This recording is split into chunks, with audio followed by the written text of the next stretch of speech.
This is Pet Life Radio. Let's talk pets. Welcome to the Human Animal Connection Show, where we believe we can communicate with all animals. Join us as we explore the 33 principles and healing methods of the human animal connection. As animal lovers, we know that you share our commitment to making the world a kinder place for all creatures. Together, let's embrace the transformative healing power of the human animal connection. Hello, everyone. Welcome to the Human Animal Connection podcast. I'm your host, Jeannie Joseph, and I have a really fun interview for you today. I'm going to be speaking with Steve Kozachik, and he is the new Director of Animal Services at Pima Animal Care Center in Tucson, Arizona. So Pima Animal Care Center is the municipal shelter, which means it's what's called open admissions. That means that any dog that comes in, basically you have to take them. Is that correct?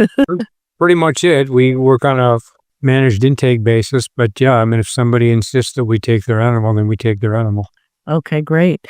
So this is the updated shelter. I remember the old days when it was the old shelter, but this is the updated shelter. And the shelter was built for, what was it, 230 dogs? Is that?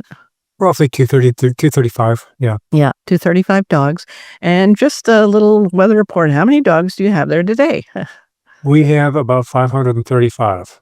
535 in a shelter built for 235. So this is, I think everybody listening knows what that means. It's a pretty rough situation. And this is not just your shelter. We're seeing this nationally, these kinds of numbers, really the census going up everywhere.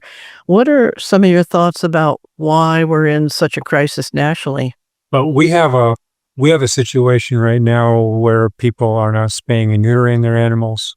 They are not confining their animals. They're not vaccinating their animals, licensing, microchipping. It's all of the above. And so it's not a Tucson problem. It's as you said, it's a national problem. And so what we're challenged with doing is educating the public that, we simply cannot continue to take dogs and cats at the same cadence. By the way, the cats are also an issue. It's not nearly as significant as the dogs, but we're over 110 cats right now as well. So, and it's spread on the verge of kitten season. Right. So our challenge is how do we manage a community problem, being the only open admission shelter in the 9,200 square miles of Pima County. Wow. Humane Society, some of the other nonprofits, the rescues, they can shut their door. They can say, there's no room at the inn. We don't have that luxury. Right. And there are some other constraints that I'm generally challenging right now, and that is, as an open admission shelter, can we charge for intake? Can we charge for owner surrenders, or can we charge when someone shows up and they want to turn in a stray? Sort of a double-edged sword. If we start charging for them, then just going to abandon them, and they'll wind up coming in the back door through our animal protection service team as a hit by car. Right. So it's a kind of a multi-pronged problem. Yeah. Not unique to us, but certainly nobody quite has figured out what that magic bullet looks like yet. Right. Really complicated situation. I think everybody there is, doing the best that they can to give the animals the best care that's possible. But it's just inherently, you're fighting an uphill battle here. Well, what are some of the things? I know you've started a new program of giving away leashes to homeless people, I think, or tell us about that. Yeah, it's even more than just homeless people. We have, I mentioned our Animal Protection Service, our APS unit. That's our enforcement team. They are out in the community enforcing cruelty, neglect, boarding situations, people beating their dogs, people not feeding their dogs or cats, primarily dogs in this case. And so we have an APS team that right now, I mentioned 9,200 square miles. Our APS unit has 18 officers working 3 shifts a day to monitor all 9,200 square miles. Needless to say, they're not going to get to every call that comes in, and they're going to prioritize those calls. Mm-hmm. We have about 1,700 calls on our backlog right now, 1,700 that we're not getting to. Wow. 900 of those are simply off-leash calls. There's some people in Pick Your Park, or people in Himmel Park, or people in Reed Park. They're walking their dogs off-leash. Mm-hmm. Well, Jeannie, we're not going to get to those calls. We're out chasing cruelty and neglect and hoarding and all the much more high priority calls. And so what we did in response to try to address those calls, because they're not nothing, they're just not huge priority, is that I formed an auxiliary volunteer APS unit whose charge is to go into parks and to approach people, not with a heavy hand, with an educational focus, saying that here's the leash law. Can we offer you a leash, a collar? Here's some treats for your dog. Here's some activity books for your kids to play with. Here's a water dish for your dog. Kind of, and we're expanding it. Also, I've gotten some local businesses to step up and offer gift cards to the people who are doing it right.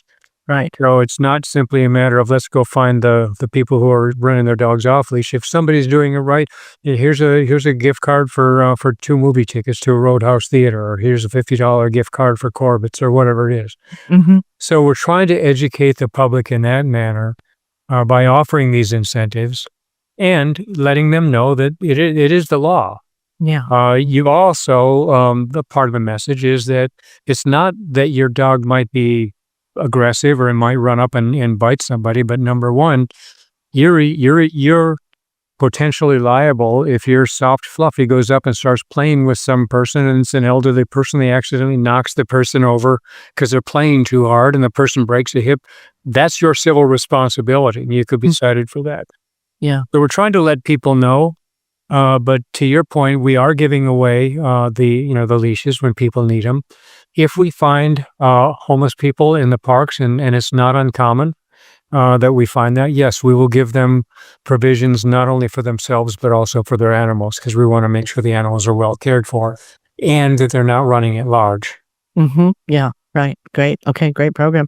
So I know the situation is very complex and there's no simple answers, but if you could wave your wand, what would be one thing that you would do? Like if you could, not just starting from the current situation that we're in, but what would you do to change the shelter system? I know the community you've mentioned, the changes that need to happen in people's understanding about responsibilities with animals, but what would you do in terms of the shelter system to redesign it if you could start over? First of all, I've had people suggest, why don't you just build more kennels? The challenge is if you build it, they will come. Right. Our problem is not that PACC was designed inappropriately or we don't have the right number of kennels. Our problem is out in the community. It's outside the 4 walls of this place. Mm-hmm.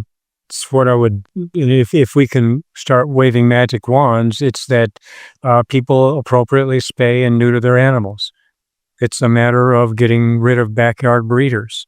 Yeah. It's a matter of shutting down puppy mills and making sure that when retail establishments are sourcing their animals, they're doing it through either shelters or rescues. Mm-hmm. Those are just a few examples of where we are systemically broken. Mm-hmm. When I was I served for 15 years on the Tucson City Council, and about 10 years ago, we adopted a puppy mill ordinance, and the gist of it was, if you're going to sell animals at a retail level, and we have some retail stores here, pet stores in town that are selling dogs and cats and everything else, you have to source those dogs through either a shelter or a rescue. That was such a nonpartisan issue. Yes. That I had a very, very far right wing and a very far left wing radio talk show hosts who in alternate universes would compete. They were totally aligned with this. This is about the animals. It's about animal welfare. It's about the fact that puppy mills treat these animals horribly. And so they were supportive. Yeah. What happened is that we adopted that puppy mill ordinance here in the city of Tucson. And the owner of a retail pet store here in Tucson went and started lobbying the state legislature and was able to get state law, which preempts local jurisdictions from adopting puppy mill ordinances. And so ours was in effect for probably 36 hours, and all of a sudden it was rendered moot. Wow. By the state legislature. Wow. So another change, you're asking about change, is getting state legislatures nationally educated, or the federal legislature, the Congress educated nationally that puppy mills are a real thing. They are a challenge for the shelter industry because people are going to stores and paying an exorbitant amount of money for a dog that they can come to the shelter. Jeannie, we're offering adoptions for free right now. And so people can go and pay $1,200 for a dog at a retail outlet, or they can come in here and get it for free. Yeah. So puppy mills are a real thing. Backyard breeding is a real thing. People, I was at we have a nonprofit called Friends of PACC. They host, as a fundraiser, they host a parade annually, and I was at the parade. People show up with their dogs and cats and pets, and it's a fundraiser for Friends of PACC. And I was standing talking to a guy who had a couple of St. Bernards at this parade. And so the beautiful dogs, what's your plan for them? He says, we're going to get a couple more litters out of them. And so I'm standing there thinking, we are at a fundraiser. Yeah. Our nonprofit that's trying to support the shelter that has a 535 dog census right now, and you're out there breeding St. Bernards. Wow. Break. Yeah. And why are they doing that? Because they're able to make $1,200 or $1,500 a dog when they breed those puppies. So getting legislation that would either curb or force registering backyard breeders and put a cap on the number that they can breed before they're forced to alter the animals, that's another situation. So our problem is out in the community. Our problem is not that we don't have an effective way to manage the shelter. It's that we don't have a community that respects the fact that that just because we're open admission doesn't mean we have an endless supply of kennels and an endless supply of staff and an endless supply of volunteers who can come in and do the due diligence and care for the animals. We also have a clinic, and the clinic that we have at PACC is also overstressed, and I know we're coming up on a break, so I can kind of save that piece of the story for once we get out of the break. Yeah, we can. I just wanted to mention about your foster program. You have about 500 or 600 dogs in foster now at the time that you have 500 in the shelter, right? Is that correct? Actually, we have over 850. Wow, 850 dogs in foster. Yeah. We have 535 in the shelter. We have 850 out in foster. Wow. Cats, we have about 110 in the shelter, and we have over 600 out in foster. Wow. It's an insane number of animals that the public has simply dumped onto the system, figuring that we'll just figure it out. If you add those, 800 and 500, we got 1,400 dogs, and we got about 700 cats within our system. Yeah. And that's what we're trying to manage. We would get absolutely sunk if we didn't have those fosters. Yeah, it's an amazing program. And I think our listeners, if you're in a position to foster, it is such a beautiful thing to do. It can be difficult to not be able to keep the dog, but you always have the choice as a foster. You get first dibs if you decide you want to keep. I know we've all had foster fails in our lives, so-called foster fails, but it's very, very rewarding to help a dog get out of the shelter and just have some peace and quiet and sweetness and, get them ready for being in a regular home. And also the notes that a dog might have in a shelter in a very stressed environment. And, that might deter some adopters. But if you can have wonderful notes and say, oh, well, Harry loves to play and he sleeps with me and he's sweet and he's this and he's that and all this good stuff, then you can change the course of an animal's life by being a foster. So we really want to encourage people to think about that. I know it's not for everyone, but maybe some people out there are saying, I was just talking to someone today, he said he's not sure if he's ready to have a dog. I said, well, why don't you just go foster one and see how it feels to be, because theoretically, you imagine what it'd be like to have a dog, but until you actually have one, you don't always know. And of course, every dog is different, so you want to just have that experience. Yeah.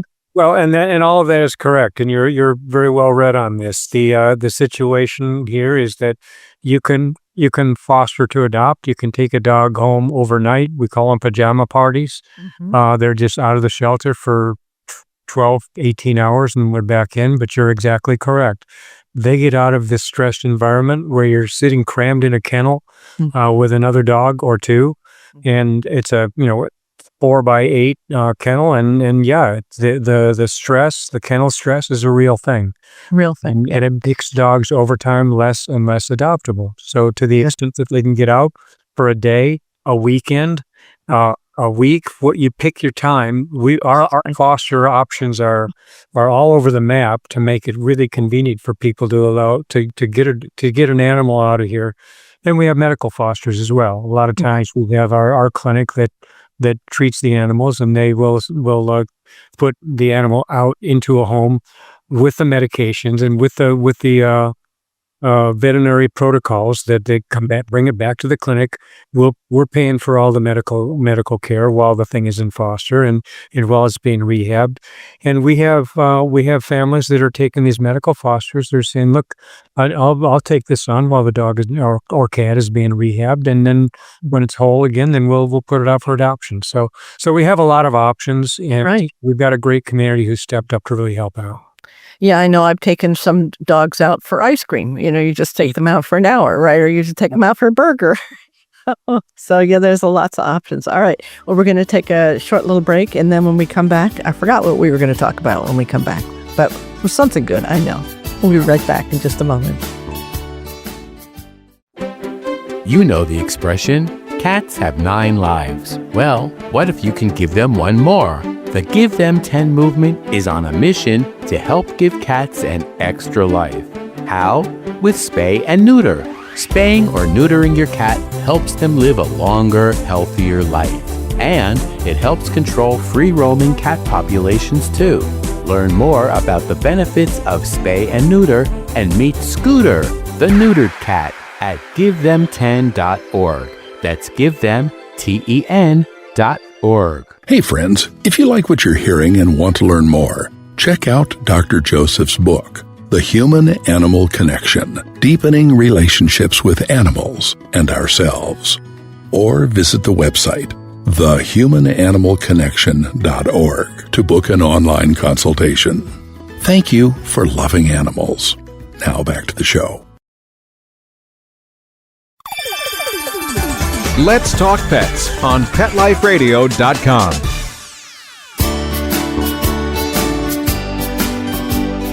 Welcome back to the Human Animal Connection. I'm your host, Jeannie Joseph, and I'm the founder of the Human Animal Connection, speaking with Steve Kozachik, and he is the director of animal services at a big municipal shelter here in Tucson with over 500 dogs in the shelter, over 800 dogs, you said, in foster care.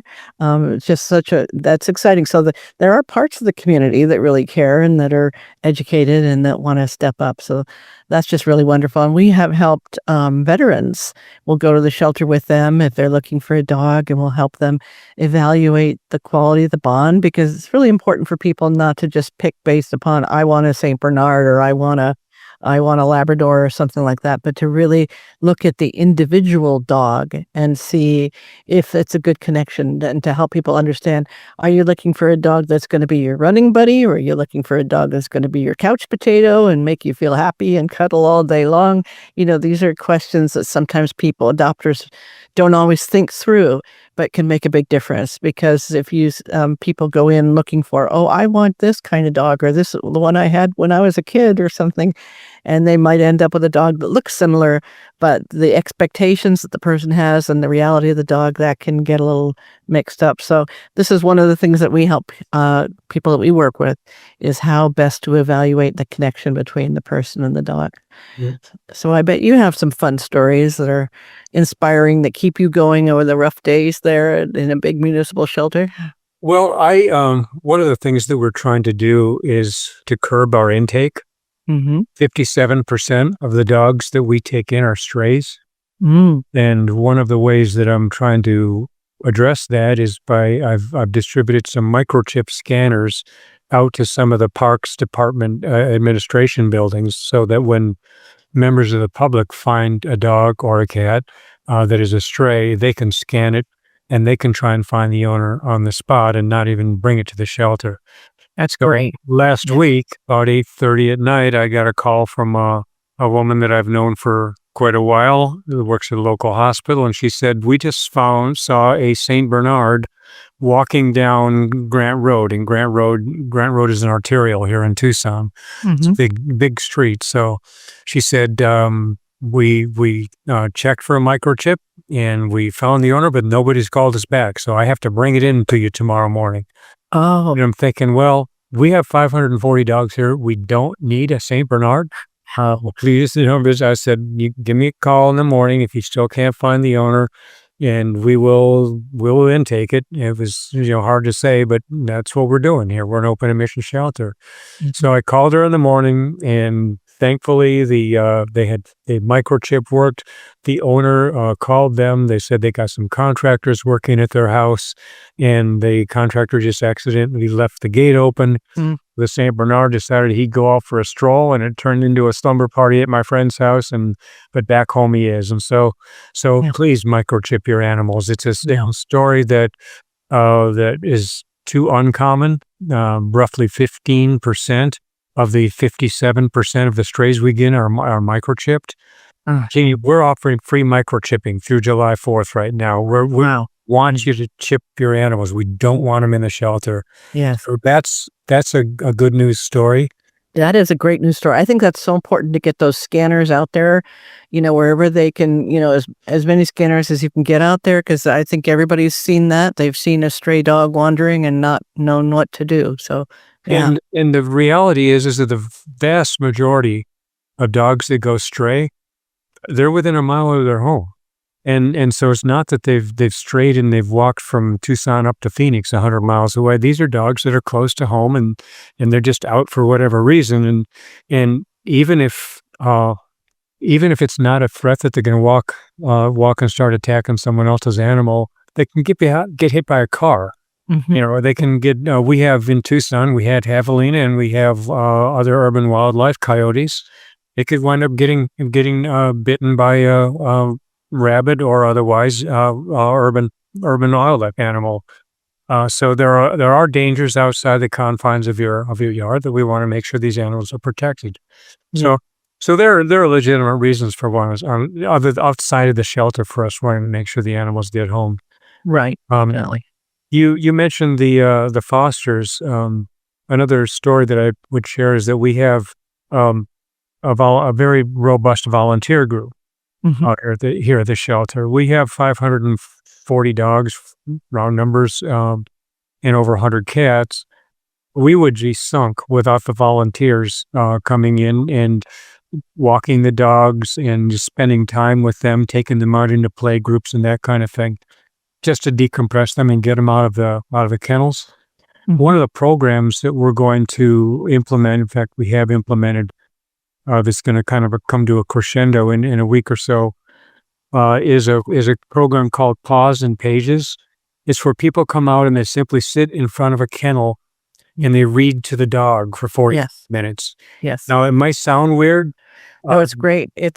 I love doing it. The dogs, they just calm right down, the human voice, and, they don't have to do anything. The person's not asking them to perform or sit or, behave a certain way. They just get a little bit of human energy. And it's beautiful to see, because sometimes you'll go in the shelter and people are reading and the whole line is calm. Like not just the dog that's being read to, but the neighbor feels good, and the neighbor over there feels good. It's a beautiful program. It really is fun. So, and when you start out, the dog might be barking at you right up in your face, and as you say, but by the end of the session, the dog is making eye contact with you and just kind of sitting and listening. So, what we're going to do is there's a condition called aphasia. It's a form of dementia. That can also be brought on by blunt force trauma.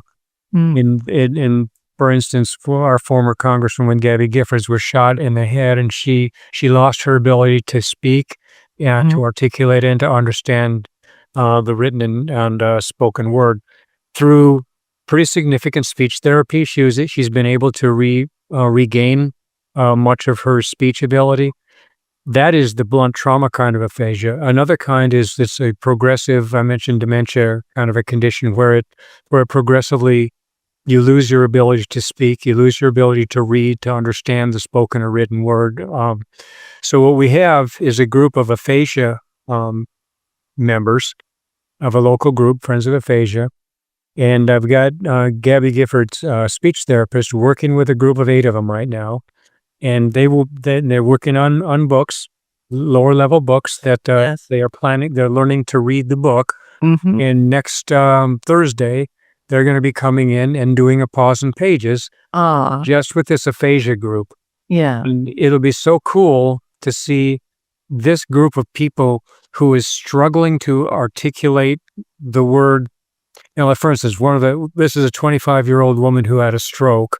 The book she chose is the Dr. Seuss book, Hop on Pop. In her first session with the speech therapist, she at the beginning of the session, she couldn't articulate any of the words. At the end of the first session, she was able to say hop and pup. So she's working on them. By the time she gets down here after 8 weeks, she'll be able to maybe read that book to the dogs. It'll be such a cool experience for the aphasia people. Mm-hmm. And the dogs will be sitting there totally non-judgmental. Right. And okay, you stumbled over that word, but that's who cares? Yeah, who cares? That's totally okay. As long as I hear your voice and they can feel your energy and your heart. And, in a shelter environment, there's such a need for a moment of individual human to dog attention. And I know the volunteers are doing a great job, but the volunteers at PACC they're like the Marines. They're going to get their dogs walked. You don't want to get in the way of It's really beautiful to see the level of volunteering that goes on at the shelter, and just to see how much change is possible by just giving a dog some very individual, gentle attention. It's love. It changes the person, it changes the dog, it changes the shelter. Well, and here's our challenge: is that it's Tucson. It's over 100 degrees outside. It's summer. A lot of our volunteers are snowbirds. They're winter visitors. They're here from Minnesota between September and January, Mm-hmm. and then they're back in Minnesota or outside of the winter months. Mm-hmm. So they're avoiding our heat. So right now we are down. We are short volunteers. We need more volunteers to sit and do the things that you just mentioned, as far as the, walk on the dogs, get them out of the kennel, take them to play, read to them. And so we're short on volunteers. And one of the reasons this is important is because the dogs need to get out of the kennels, or the kennel stress is a real thing. Mm-hmm. We have right now, like I mentioned, about 540 dogs. We have over 50 dogs right now that have been in the shelter for over 100 days. Wow. That's 3+ months. That's 52 dogs that have been sitting in that kennel for 100 days or longer. Mm-hmm. Now, that simply makes the dog less and less adoptable. The stress amps up, the reactivity amps up, the ability to get that dog into a home where it's in air quotes true personality can shine. They may have lost that true personality 75 days ago after being stuck in a shelter. Yeah. So I ran some numbers. We on length of stay and our outcomes in the month of March and the month of May. We adopted or returned to owner almost 700 dogs, and in the first 20 days that they were here. That's the first 20 days. Okay. In the last, say from 90 days on, we adopted out fewer than 50. Wow. And so it just demonstrates that the longer they're here, the less adoptable they get. And that even really highlights the notion that our volunteers getting them out of the kennels and into a situation where they can really decompress is really critical. Mm. We have another partner here in Tucson called Tucson Rescue Now. Mm-hmm. It's located at Grant & Swan. It's a shopping center, and it's a woman named Bonnie who used to be a PACC employee. So she witnessed firsthand what the shelter was like, and what she has done is she has opened up a retail store where she will take 8 to 10 of our animals out Thursday, Friday, Saturday, and Sunday for 6 hours a day. get them into that environment, out of the shelter, and let people come and see them and interact with them in a different location. It's completely different. Yeah, the dogs are on a couch, so you can sit on the couch next to the dog. You have that eye contact, that nice, soft, close connection, and it's a lot less stressful than, going, to a shelter to look at 500 dogs. How do you pick one? Yeah, so it's a wonderful program. I think that's just terrific. And I know also PACC has a playgroup program, which is just extraordinary, where dogs get out not just for a walk, but they get the chance to go to playgroup. And I know you have behavioralists who will sort of evaluate to make sure that the dogs of similar energies are playing together, and they're watching over. They're not just leaving dogs in the yard and seeing how it goes. But it's beautiful because this is an important stress reliever. Is dogs need to play. They need to play with each other. And that is just a wonderful program. I wish every shelter had a program. I know it's not possible for every shelter, but it really makes a difference when dogs can get out and play. Being in a playgroup for even 20 minutes is the equivalent energetically of a 3-hour walk in terms of what it can do for the dog, and socially it helps them work on their skills. And when adopters see dogs that do well in playgroup, they're more likely to consider adopting that dog because, maybe they have, often good adopters have already adopted. So yeah, that's such an important thing. Yeah, the play group is a big deal for all the reasons you mentioned. Trying to sort of piggyback on the idea. One of the things that I'm working on out here right now is, as you know, there are 2 dogs in a kennel. What I'm working on is getting expanded kennels. So it's, instead of a small kennel for 2 dogs, it'll be a larger space that we can put 5 or 6 dogs in. Yeah. So it would be sort of the analog to a play group, but it's really going to be a kennel situation where these 5 or 6 dogs are interacting all the time. Yeah. And not just for that 20 minutes. And so people can go by and see those dogs really socialized. And that's beautiful. I love that. It'll do a couple of things. It'll do the socialization piece that I mentioned, but what it'll also do is, if I can get 6 dogs into one kennel, it frees up 3 other kennels where they had 2 at a time. Right. Well, we're trying to do some creative thinking as to how do we expand the capability of our shelter to house more animals without just going out and building a boatload more 2-dog kennels.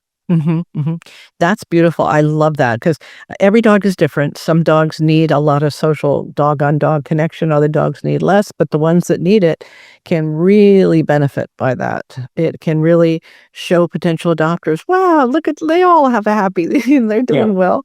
This will work in my household. I can see how this could work, because sometimes it's hard to imagine when you go and if you have a dog at home already and you're meeting a stressed dog, how that's going to work. So that's beautiful. Congratulations. I love that.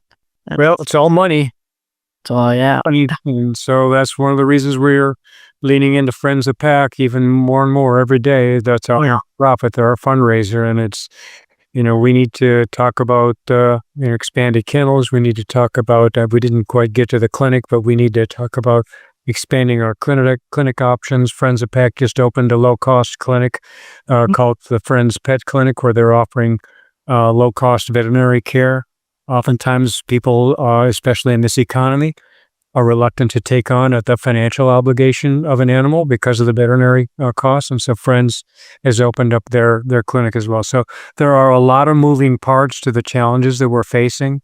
Census is just a piece of it.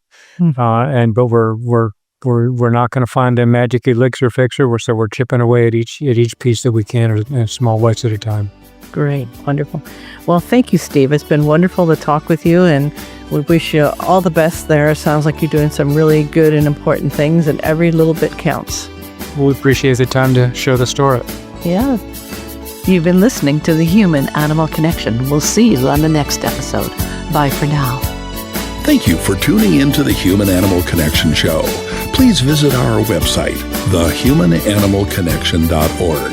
There you can sign up for our free email newsletter, book a consultation, or check out our blogs and resources. Our best-selling book, The Human Animal Connection, is available on Amazon. And your donation of any amount keeps our nonprofit organization providing life-changing services. Let's Talk Pets, every week on demand. only on PetLifeRadio.com.